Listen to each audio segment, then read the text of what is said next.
Really, you just go up the river road there, so many miles. I've forgotten just how many now, but I do know when I'm there.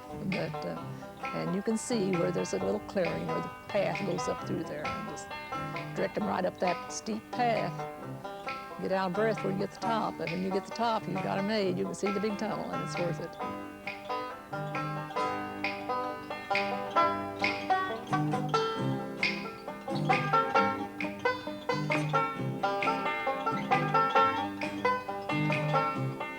The Big Tunnel. Since the 19th century, this train tunnel has stirred the minds and the mouths of individuals living here in Tunnelton, Indiana. It has also piqued the curiosity of people from surrounding areas. It has been suggested that one of the characteristics that makes humans really human is their innate desire to tell stories. Indeed, every community has its share of local tales.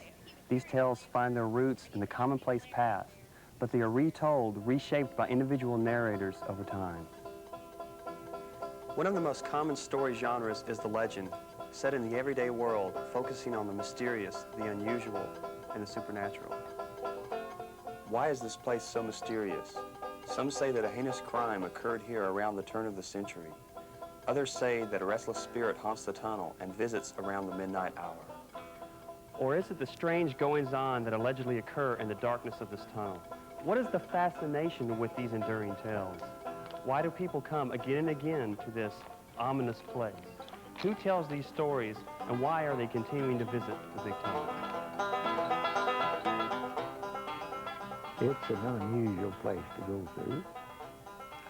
You walk through it. Maybe a train comes in. That's kind of exciting.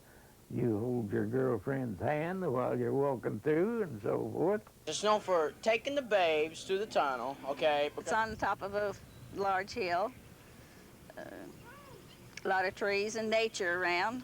Probably the nature. It's just a cult thing to make sure you can go down there and have enough courage to go through the tunnel. Basically, out of curiosity is why I went. I went to see what all the talk was about. Just south of Bedford, 10 miles down Tunnelton Road, you'll find a piece of Lawrence County's history still alive and rolling.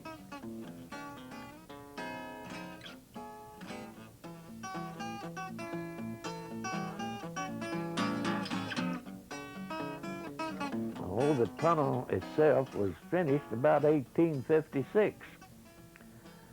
I said finished. It went through, and the first train went through. The first engine that ever went through it stalled in the very middle. Had to be pulled out with a team of mules. And then for a week after that, people would stand on either side of the tunnel to watch the trains go through. And they finished it up in 1908, putting brick on. But they was for 40-some years that they didn't finish it up, brick it up.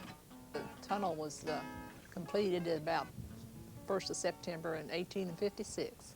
And they had a great festival and a party, and the people gathered all around. And the story goes there's about 160 young ladies. And all the girls were dressed up in their white finery in 1850, latter part of the 60s. And all their dresses were nice when they went in. They got stalled in there. And they had to get mules to come down. They were in there about 2 hours to get that thing started, and people outside were frantic because they didn't know what had happened to them. So when they came out, back then the engines all used wood, and there was a lot of smoke and so forth. When they got out, most of them was black. I think they ruined about 160 white dresses. Freight trains still travel through the tunnel at least 2 times a day. These trains are still a central figure in the legends surrounding the Big Tunnel.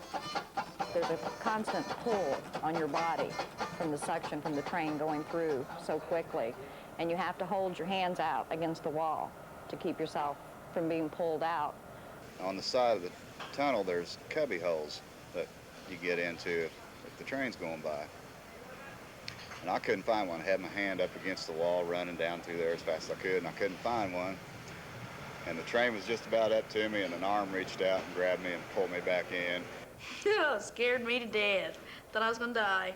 Had to run down through there and try to find a cubby hole, and it was pitch black. And Everybody will say that if you go in the tunnel and stuff, the suction will suck you under the train and kill you and stuff. It isn't that bad. I usually just get in the cubby hole just for the engine or something to go by. It must be something like skydiving. You just feel like you're like being pulled in constantly. It was a long train too, I might add. We always hear about the trains sucking people out of the situation, so we were both holding my daughter in. Well, you couldn't see anything because all the dirt and debris that was flying up in there was just about to get us. If the train comes through, you better pray that you're in that cubby hole. I really did. I thought I was gonna die. It shakes your whole body and everything like an earthquake. And the gravity is so hard. You just have to, you have to use everything to stay in there. We were afraid that she was going to be sucked out of there. So that's the closest I've ever been to a train. And it was in a curved area, so we were real close. We were coming out of the train tunnel. It was really cute. My daughter found $2 laying at the entrance of the tunnel, and she says, "Well, it sure was worth more than $2, Mom."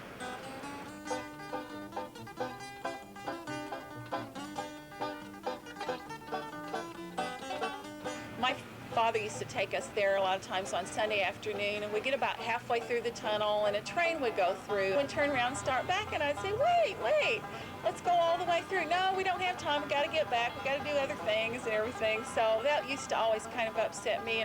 Because everyone else went. Everybody went. Actually, I've been down there, one as a child with my parents, just to see the tunnel because it is kind of an amazing accomplishment to have been built by hand and taken that much labor. As a teenager, because that was a place to go and party a little bit and see if you could see the ghost by any chance. When I got out of school, started running around on my own and stuff, I had friends who would say, well, let's go to the tunnel, and so we'd go, and I'd say, only if you promise me that we can walk all the way through. So I was probably in college before I ever got to walk all the way through the thing. Around here, Bedford, there's nothing to do anyway, except, maybe cruise around town or something. And then that just adds a little more adventure on your weekend. And that's the place to go for people to party. It's a nice place, like go have a party or something. And that's why a lot of the teens around here are go down there, and that and the myth, just seems like if there's a myth about something, everybody wants to, even if it's not true, everybody wants to try to be a part of it or something like that. A lot of times, if you go around town, there'll be devil worshippers down there. That's what I was going to say. That's devil worshippers hang out down there. I'm just interested with the tunnel. It's quiet, peaceful. It's interesting when the train goes through to hear the rumble and the wind and everything. People go back week after week, and they say they find something out different every week they go. So it's like a mystery to Bedford, I guess. Oh, I think they're just looking for something to do. Bedford's a small town. There's not a whole lot to do, especially for teenagers. And that gives them something to do. Kids go down and, take their dates and try to scare them or impress them or whatever, and gangs go down there and have parties. I'm sure they probably do some illegal drinking, that type of thing. There's a lot of probably illegal drinking and just partying and scaring each other, that kind of thing. Like I said, it was just always been a traditional thing to do. Your mom and dad do it, and you hear them talk about it, and you think, oh, there can't be anything to that, and so you go down to do it, and then you tell your kids about it, and just progresses like that. That's what I'd say. You go in there and they have all kinds of cool paintings on the walls and stuff, or people swing their spray paint cans, and just go in there and read the walls, look at the pictures. It's pretty cool. Probably wasted $100 worth of paint in that place. I really dislike graffiti on anything that it doesn't need to be on. I just don't think it's necessary to ruin something that I think was attractive without graffiti, and I'm not sure that it enhanced the looks any. I'm sure people who put it on there thought it was, their etch in life. Look what I did. I have my name on the tunnel. Yeah, it's almost a ritual. You have to. It's like a state statute that says you must spray your name. And it doesn't bother me. It just shows that it's still in use and people still go down there. You can see the graffiti on the wall. It's so perverted, and there's all kinds. Every part of the wall is written on. Well, the very first time I seen that, it looked like you couldn't write another name on there. Me and a couple of my friends put this great big skeleton on the wall, and from head to toe, and it looked really cool. And we had these eyes in green, so like when you ran a flashlight across, it'd glow.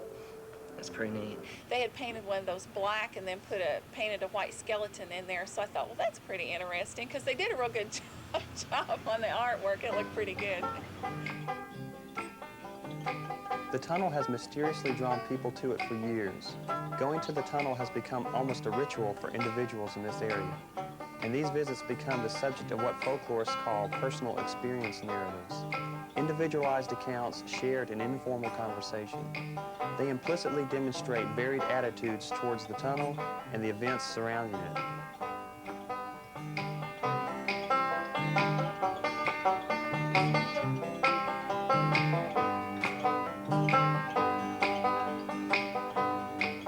The first time that I ever remember going through that tunnel,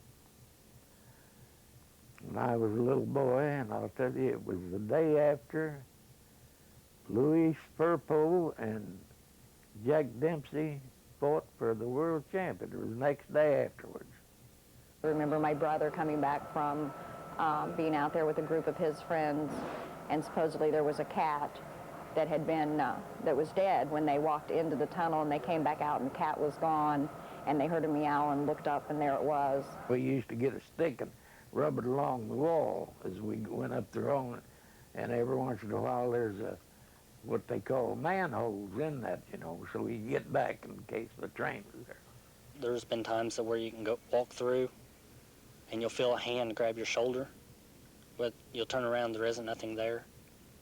One time my nephew was cut up and he was in there, and a gang of these college students were in there, and they were talking and scared and carrying on, and he hid up front, and when they came by he jumped out and hollered boo. Needless to say, there was a lot of screaming and running in that tunnel. You'll have times that you'll walk through and you'll hear people behind you, and you'll go back and there is nothing there. There is a lady that I work with who says that her husband was there one night with some friends of his. This was back in their high school party days, you know, and he said he pulled out a cigarette and got ready to light it, and he looked down and it was already lit. Well, I remember one time in high school we went down there with, I think I was a junior or senior, and we took one of the freshmen down there and got him back inside the tunnel, and we held him down, took all of his clothes off, and then we took off and left him in there. One day we come out and we looked around the entrance to the tunnel for empty spray paint cans and stuff, and there wasn't anything out, no trash or anything. We went in, the train went through, and when we came back out, we looked around again, and we found 357 shells that had been shot that were silver, and I'd picked one up, and after I got home, I looked at it again, and it had turned brass. The people that we were with had a flashlight, and they were in front of us, and we kept hearing somebody like throw rocks at us or something, and we were real scared, and all of a sudden we started running, and we could hear somebody running, and we turned the flashlight around, there wouldn't be nobody there. It was really scary. Me and about 4 other guys went. We all had brand new flashlights, brand new batteries, and we went in, we got about halfway through the tunnel, and 2 of them conked out. We brought a Ouija board out here one night and was talking to it. A lot of strange things happened that night. We started seeing figures and stuff that weren't there, and we was hearing things that we didn't really hear. I was the only one of the 4 of us that was here, and we'd ask it questions when it was built and when it was finished and everything, and it would tell me the right answers. And I know for a fact that I wasn't moving it. No one else with me that night knew that information. On the way back, the other 2 flashlights conked out, and it was totally dark in there. You couldn't see nothing. And it was just, when the lights went out, you start hearing weird noises and stuff, and we thought, well, someone's messing with us or something. And we started hearing footsteps behind us, and it just kept getting faster and closer and faster. And so we took off running because we finally got scared enough where we wasn't going to be macho about it anymore. And we got to the end of the tunnel and waited for someone to come out, and then we just kept hearing footsteps. We never heard anybody. So that's a question. What happened? We don't know that. To answer this question, people tell legends which explain the disturbing events, and these legends serve to intensify the experience of visiting the tunnel. They also are a way of dealing with the fears and anxieties that are raised by the violence and death that have occurred down there.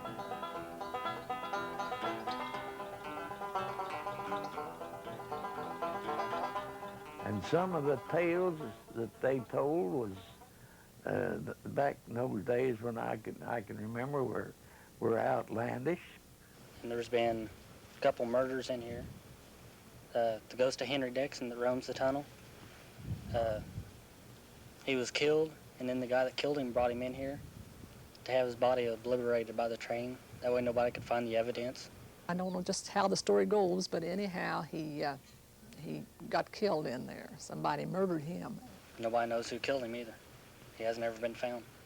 I don't remember exactly how he got killed is the problem, but he was killed and continued to haunt the tunnel and to cause trouble while they were building the tunnel for the rest of the time. One of the stories is that the guy's head got cut off by a train. You hear it rolling down the tracks. You could see this fellow and you feel a whistle of wind on your back of your neck and all. You can still feel that wind if you go back in that tunnel. You can see the ghost that roams every now and then. You can go in, you can see the lanterns and stuff. Supposedly he had his head cut off. And he roams carrying a lantern. Supposedly if you go down there and about the right time, you'll see this guy coming walking through there, holding a lantern or something. I've always heard of people that have went down there and supposedly seen the ghost or seen a lantern that walks at night so he can make his way through the tunnel from one end to the other. Now he'll walk through the tunnel carrying his head in one hand and a lantern in the other. This railroad worker went through there, and supposedly he had fallen or something. His head had got severed from the rest of his body, and supposedly he carries a lantern through there a certain time of the year looking for his head or something. I heard that there was a guy that was working down there or something, and a train came through and he didn't get in a cubby hole, and so he got sucked under. Everybody says his ghost walks through there, and you can he was carrying a lantern, and you can see the lantern in there, and it's real scary. One of the other stories I heard was that the watchman walks across the top of the tunnel, and if you go through the tunnel at night, you can hear him, and around midnight is what I heard. You can also see him walking on the hill above the tunnel, carrying a lantern, swinging a lantern with his carrying his head under his arm. There's some other stories about a light that hovers and floats through the tunnel, and if you get in a cubby hole, it'll pass by you, but you won't hear anything. The one about the two spikes that's at the front, if you touch them, then you're supposedly going to die when you go in, or just myths like that. There's quite a few of them that go around through here. Two guards, okay? They're on each end. They walk back and forth like this, guarding the tunnel. Because, you can't let the other army get the tunnel. You can't get your train through, get your ammunition, right? Right. So they're walking. They meet each other right here every time, right? Meet each other in the middle every time. So one time, this man comes down. Okay, where's the other guy? He ain't there. Where's the other guy? Okay, he's shining the lantern around. He's going, Harry, where are you? He shines up there, and Harry's hanging from a spike up there, and he's hung. It's in his back, and Harry's hanging. He's dead. The man's dead. That's a true story, I swear. Her name was Mary Steele, and she used to live here years ago, and she met the 16-year-old soldier boy that was walking across the top of the tunnel down there, and fell in love with him, so they married and went out to Illinois someplace and lived happily ever after, about 55 or 6 years.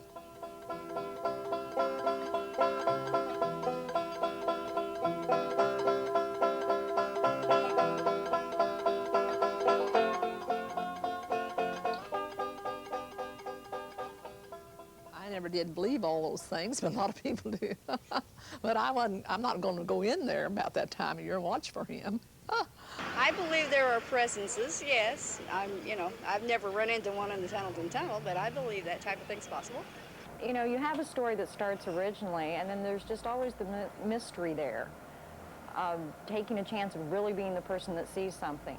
It just sort of floats around, just stories that float around you hear every now and then, My mom and dad used to go down there. They told me some stories when they was younger about my age. A lot of the old timers, there's a lot of farmers around here, southern Indiana, and it's fun to kick back, talk with your grandpa. Oh, it's always been going on a long time in history. And it just keeps living on. When the old timers die off, young people tell about it too.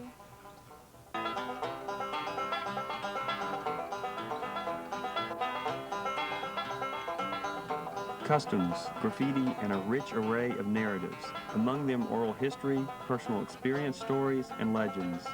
These all combine to create a rich tradition of folklore in southern Indiana, the Big Tunnel. The entrance to darkness is round and bleak. It follows a path into the earth where the spirits and undead roam. The walls and ceilings are covered with graffiti from trespassers of years gone by. At certain times, the great demon enters and goes through, disturbing everything in its path like a great depression. As it leaves, you continue to fill its wrath until it feels as if time has stopped completely. As you leave, the life of the past will literally pass before you. Do not be disturbed, it is only an illusion. But beware, because the ghost of Henry Dixon is very, very near to you.